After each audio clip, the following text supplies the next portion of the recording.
जय हिंद, वंदे मातरम। यह जो है निःशुल्क सभी शिक्षकों को समर्पित है, भावी शिक्षकों को।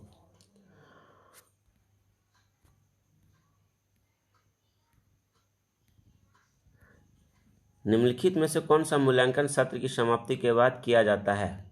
इस योग्यात्मक मूल्यांकन, निदात्मक मूल्यांकन, रचनात्मक मूल्यांकन, इनमें से कोई नहीं। इसका सही उत्तर होगा योगात्मक मूल्यांकन।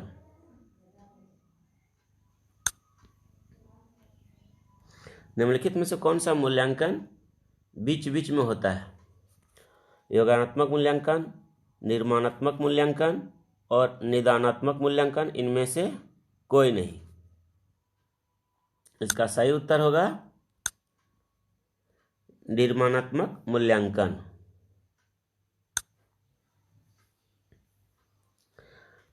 नैदानिक परीक्षा का मुख्य उद्देश्य है कक्षा में प्रदर्शन के दौरान सामान्यतः कमजोर क्षेत्र को चिन्हित करना, उपचारात्मक कार्यक्रम की विशेष प्रकृति की आवश्यकता, अकादमिक कठिनाई के कारणों का पता लगाना, छात्र की कठिनाई को विशेष प्रकृति को जानना।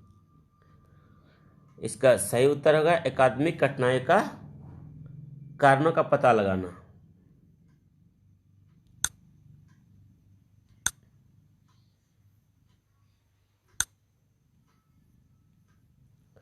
सतत एवं व्यापक मूल्यांकन में व्यापक मूल्यांकन शब्दावली का तात्पर्य है सभी विषयों का मूल्यांकन, सही शैक्षिक क्षेत्रों का मूल्यांकन, शैक्षिक एवं शैक्षिक क्षेत्र का मूल्यांकन, शैक्षिक क्षेत्र का मूल्यांकन। इसका सही उत्तर होगा शैक्षिक एवं शैक्षिक क्षेत्र का मूल्यांकन।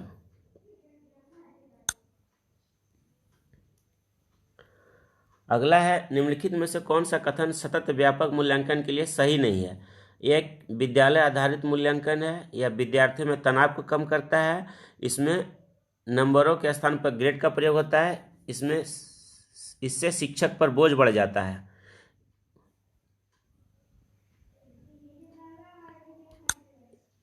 इसका सही उत्तर होगा इससे शिक्षकों पर बोझ बढ़ जाता है।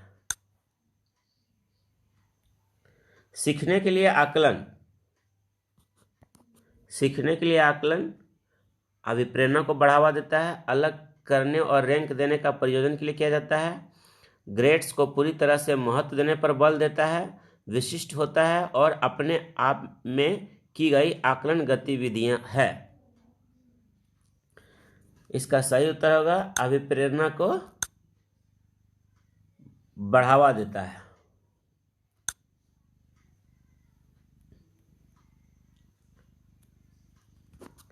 गणित में अधिगम निर्योग्यता का आकलन निम्न में से किस परीक्षण द्वारा सर्वाधिक उचित तरीके से किया जा सकता है? अभिक्षमता परीक्षण, निदानात्मक परीक्षण, स्क्रीनिंग परीक्षण, उपलब्धि परीक्षण। इसका सही उत्तर होगा निदानात्मक परीक्षण। क्या होगा? निदानात्मक परीक्षण। विद्यालय आधारित आकलन शिक्षार्थियों और शिक्षकों को अंगभीर लापरवाह बनाता है, शिक्षा बोर्ड के जवाबदेही क्रम कर देता है, सार्वभौमिक राष्ट्रीय मानकों की प्राप्ति में बाधा उत्पन्न करना, परिचित वातावरण में अधिक सीखने में सभी शिक्षार्थियों की मदद करता है। इसका सही उत्तर होगा परिचित वातावरण में सीखने में सभी शिक्षार्थियों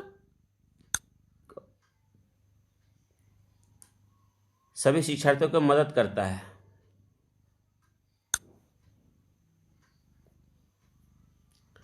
ब्लूम की टैक्सोनॉमी की पदानुक्रमिक व्यवस्था है उपलब्धि लक्ष्यों का, पाठ्यचर्या संबंधी घोषणाओं का, पठन कौशल का, संज्ञानात्मक उद्देश्य का। इसका सही उत्तर होगा संज्ञानात्मक उद्देश्य का।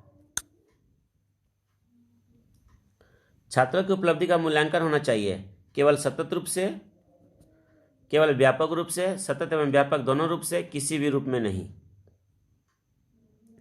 सतत एवं व्यापक दोनों रूप में होना चाहिए। सतत और व्यापक दोनों रूप में होना चाहिए। नेक्स्ट है प्रश्नों के कई प्रकार होते हैं, पौधे एवं जानवरों में 4 अंतर बताइए। यह प्रश्न किस प्रकार के प्रश्न का उदाहरण है? अति लघु उत्तरीय प्रश्न, वस्तुनिष्ठ प्रश्न, लघु उत्तरीय प्रश्न, निबंधात्मक प्रश्न। निबंधात्मक प्रश्न, इसका सही उत्तर होगा लघु उत्तरीय प्रश्न।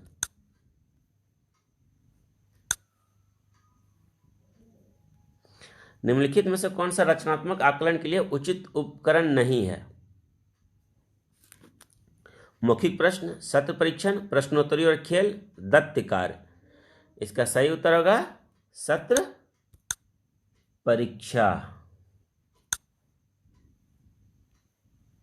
एक शिक्षक के लिए सबसे महत्वपूर्ण क्या है? कक्षा में अनुशासन बनाए रखना, कक्षा में समानुवर्ती होना, विद्यार्थियों की कठिनाई को दूर करना, एक सुवक्ता होना। इसका सही उत्तर होगा विद्यार्थियों की कठिनाइयों को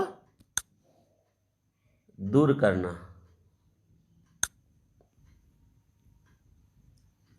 बहुविकल्पी प्रश्न बच्चे की डैश की योग्यता का आकलन करते हैं। सही उत्तर निर्माण करने, सही उत्तर की व्याख्या करने, सही उत्तर की पहचान करने, सही उत्तर की प्रत्यास्मरण करना। इसका सही उत्तर होगा सही उत्तर की पहचान करना। एक सजीव कक्षा स्थिति में निम्नलिखित में सबसे अधिक संभावित है? कभी कभार हंसी का शोर, पूर्ण रूप से शांति, शिक्षक छात्र से वार्ता, विद्यार्थियों के बीच तेज आवाज में वार्तालाप। इसका सही उत्तर होगा शिक्षक छात्र से वार्ता। परीक्षा में विद्यार्थियों में किस प्रकार के प्रश्न पूछना चाहिए? स्मृति एवं समझ आधारित, वस्तुनिष्ठ एवं विषयगत, समझ एवं अनुप्रयोग आधारित, केवल वस्तुनिष्ठ।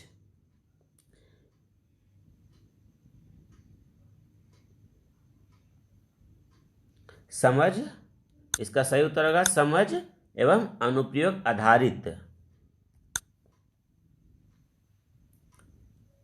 नेक्स्ट है एनसीएफ 2005 की संस्तुतियों के अनुसार कक्षा 1 एवं कक्षा 2 के विद्यार्थियों के लिए मूल्यांकन का तरीका होना चाहिए। लिखित परीक्षण के आधार पर, मौखिक परीक्षण के आधार पर, लिखित एवं मौखिक परीक्षण के आधार पर, प्रेक्षण के आधार पर। इसका सही उत्तर होगा प्रेक्षण के आधार पर।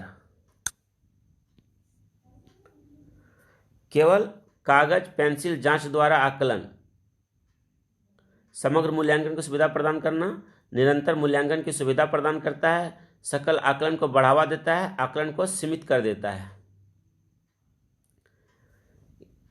क्या है इसका आंसर? आकलन को सीमित कर देता है। ठीक है।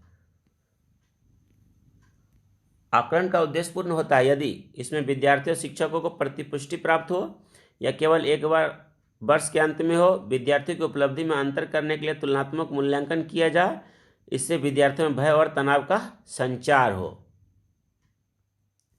इसका सही उत्तर होगा इसमें विद्यार्थियों को शिक्षक को प्रतिपुष्टि प्राप्त हो।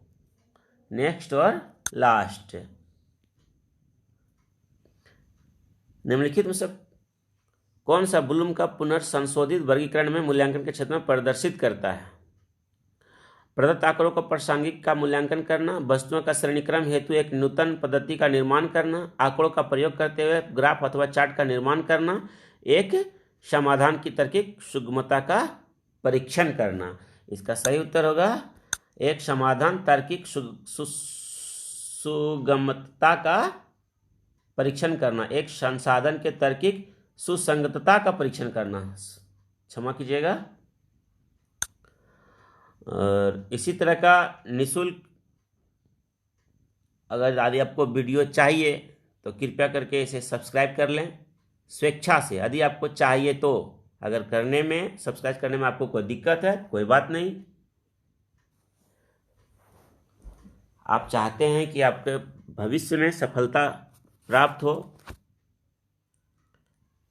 तो बेहिचक सब्सक्राइब कीजिए, ताकि आपको नए नए प्रश्नों का मॉकिंग टेस्ट मिलता रहे। धन्यवाद।